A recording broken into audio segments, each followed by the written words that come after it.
Hello, I'm Arabella from Nanyang Go Guides. And I'm MJ, the co-founder of a science and nature channel called Just Keep Thinking. Today, we'll be talking about plastic tide turners as part of the Go Guides International Camp 2022. Oh, it's like magic. Cheers! Yay!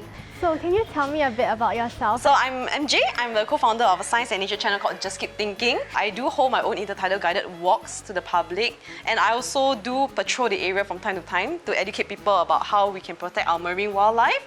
And I also join my other friends who are doing great work as well, especially in terms of their beach cleanups, reducing plastic pollution, advocacy work. Can you share with us a bit more about the work that you do? Social media can be used, for both entertainment and education as well. So we try to make education fun and easy to learn. It is very palatable for everyone to enjoy. I personally really love nature, and I think there's also a lot of issues that arises with it.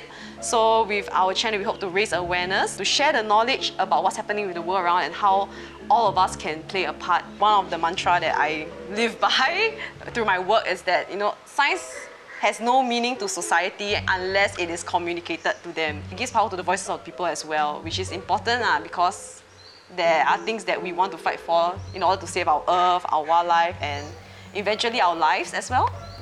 Yeah, I do think that social media is a very useful way and meaningful way to reach out to the public, especially the youth. So I heard you do a lot of marine work. What are some problems that you realize? There's so many problems, but one of the biggest problems that I realized definitely plastic pollution. I mean, that's kind of a no-brainer working in the marine scene ocean. Like, you could just visit any beach or in fact just any car parks or hawker center, you can realize there are trash everywhere. And somehow it just seems never ending. So sometimes when I explore the beaches or the intertidal zones, right, we will come across animals that get entangled by, fishing gears or marine debris, or sometimes they will even be dead. So I've come across like dead shark. It's a baby shark. Like, it's not two already. It's already dead on there. And then he got hooked by a fishing hook. Yeah, so that was very sad. And as much as we can, we've tried to document it in our videos.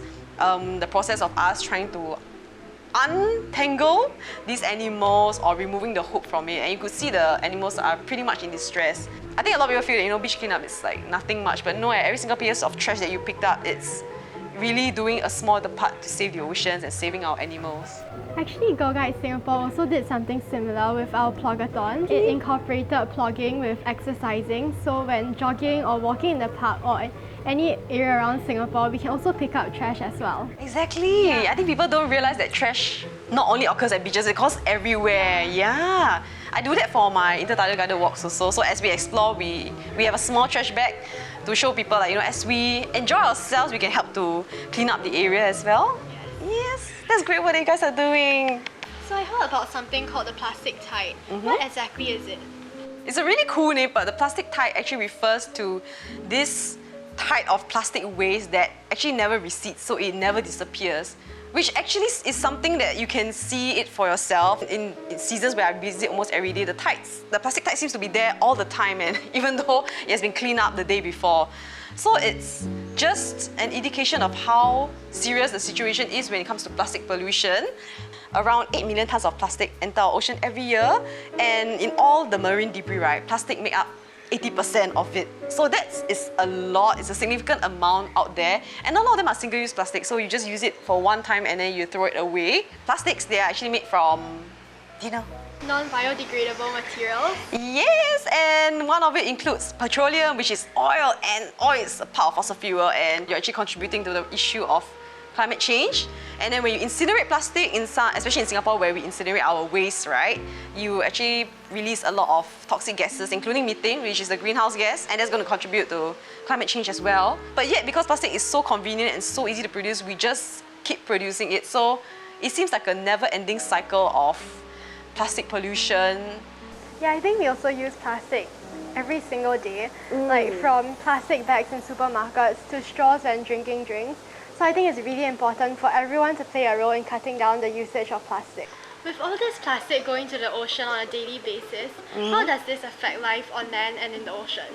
As mentioned previously, right, some of the plastic may get entangled in marine wildlife. Actually, there's a resident turtle of Pulau Hantu, so it's one of our offshore islands down south, and it got entangled with the plastic. It was found floating just in the ocean, and my friend had to get a boat out there just to try to, we can't even save the turtle, it's already dead, so the best we can do is try to remove the whole net, which is still floating in the ocean, and so that it does not continue to entangle other animals. So there are also other issues that comes along with plastic pollution, such as things like invasive species. You know, when plastic, they float in the ocean, if they come from countries far away, right, they actually may bring in other animals that are not supposed to be in Singapore.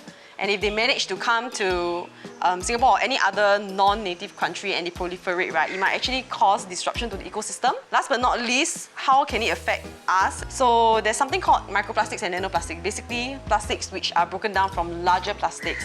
So this is also yet another new research area that probably have existed for very long, but we are only looking at it now with the issues of climate change. So that can be ingested very easily by some of our sea creatures. So even things that we eat, things like clams, shellfish, smaller fishes, and as they get eaten by bigger fishes and go down the food chain, bioaccumulation occurs and biomagnification occurs also. Something you guys learn probably in your syllabus.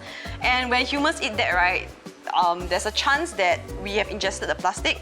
In fact, scientists have found like microplastic in human placenta or human blood in the recent news. So microplastics are pretty much everywhere. So what could be the major issue that could affect our global ecosystem? That's a very good question. And I think all of us know the answer. Climate change! And the very scary thing about it is that we don't really see the effects that obviously. We know temperatures are rising, but the effects are not that tangible, so we don't feel the urgency to do something about it. But when we finally feel the effects, the severity of it, then it's too late already. So especially in Singapore, where we are a small island, there's a very, very big threat of sea level rise. And behind the scenes, right, our government agencies, our scientists, they're working very, very hard to tackle this issue. When plastics enter the ocean, right, and they become microplastics, when they get ingested by marine organisms, especially phytoplankton and basically small animals, that has an algae body inside of them, right? Usually these animals, they are able to capture and store carbon from the atmosphere. And that actually helps with climate change because you are reducing the carbon dioxide in the air. But when these animals get affected, right, that actually affects the organism's ability to capture and store carbon. And with that, right, the climate change doesn't get resolved that easily anymore if we are actually destroying the very nature that can help with climate change. If we take a closer look at all these individual problems and see the bigger picture, you realize that a lot of issues, they are all interlinked with one another. And when we deal with one, right, we have to deal with the rest as well in order to really truly tackle the problem. Yeah, and the effects are interlinked also. So if the organisms are affected, if the ecosystems are affected, we will eventually feel the effects as well. We don't want it to happen. We have to try and tackle it as much as we can right now before it's too late. Yeah, so given the detrimental impacts of climate change, it's really important for everyone to play their role in tackling climate change before it's too late. So what do you think that girls can do to tackle climate change? I feel every little action counts. So there's a quote that I remembered very vividly, especially with regards to the plastic straw issue. So it may seem insignificant to refuse to take one plastic straw from one person, but imagine if everyone does it collectively. How many plastic straws are we preventing from entering the ocean if more people just collectively say no to plastic straws? So I think every small action really adds up and really counts for it. Everyone's on their own journey, so the small steps will add up into something great and to inspire others to do the same as well. Yes, I totally agree. It's just like how one small drop of water can make a huge ripple in the ocean. So I think that everyone does have a role to play in tackling climate change. And we're all in this together, and there's so much help out there from the community. So, if you really want to make a difference, like, we are all here for you to help you and get you on this journey where we can all try to be more sustainable with our lifestyle. Yay! Do you have any last words for girls? Have fun camping and pick up your trash afterwards. Every single step that you take is contributing a lot to saving our Earth. Yeah! Just keep thinking!